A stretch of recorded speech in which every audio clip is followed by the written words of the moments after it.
10 വർഷമായിട്ട് എന്താ പറയാ വിങ്ങിപ്പൊട്ടി നിന്നവർ ഓടി ചെന്ന് വോട്ട് ചെയ്ത് ഒപ്പിച്ച പോലെയാണ് എനിക്ക് തോന്നിയത് കേട്ടോ. ഒരുപാട് വോട്ട് വീണിട്ടുണ്ടാവും, വീഴാതെ രീതിയിൽ. കാരണം ഫസ്റ്റ് തോൽവി എന്നൊക്കെ പറഞ്ഞാൽ പൊന്നളിയാ, ഇതാണ് തോൽവി സത്യം പറയാലോ.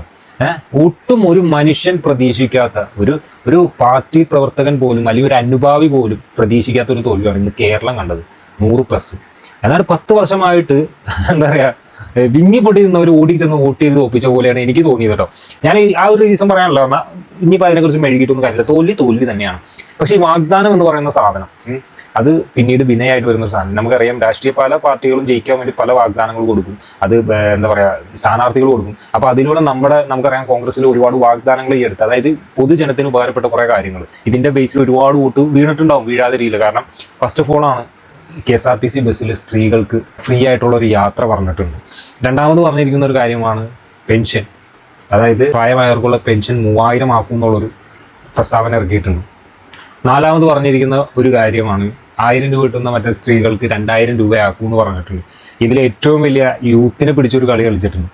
ഏതാണെന്നറിയാം, മോഡിഫിക്കേഷൻ അത് ചെയ്യുമെന്നാണ് പറഞ്ഞിരിക്കുന്നത്. അത് മാറ്റും, അപകടകരമല്ലാത്ത കാര്യങ്ങൾ നമ്മൾ കൊണ്ടുവരുമെന്നുള്ളൊരു പ്രസ്താവന, ഏറ്റവും ലാസ്റ്റ് ഒരു പ്രസ്താവന. അത് നല്ല രീതിക്ക് ഒരു ഇമ്പാക്റ്റ് ഉണ്ടാക്കുന്ന ഒരു സാധനമാണ്.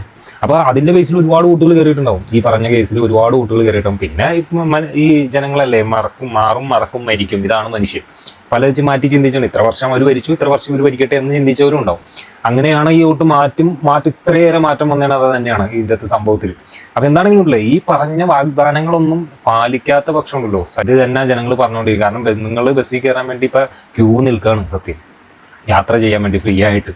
അതുപോലെ 3000 രൂപ പെൻഷൻ കിട്ടുമെന്ന് പറഞ്ഞുകൊണ്ട് നിങ്ങൾക്ക് വോട്ട് ചെയ്തവർ ഒരുപാട് പേരുണ്ടാവും. 1000 രൂപ കിട്ടിയവർക്ക് 2000 രൂപ കൊടുക്കുന്ന സ്ത്രീകൾ നോക്കി നിൽക്കുന്നവർ ഒരുപാട് പേര് ഉണ്ടാവും. വണ്ടികൾ മോഡിഫിക്കേഷൻ ചെയ്യാൻ വേണ്ടി കാത്തിരിക്കുന്ന, ഇതിനു വേണ്ടി നിങ്ങളുടെ ജയത്തിന് വേണ്ടി നിങ്ങൾക്ക് വേണ്ടി വോട്ട് ചെയ്ത് ഒരുപാട് പേരുണ്ടാവും. ഇവരൊന്നും മറക്കാതിരിക്കണം കേട്ടോ.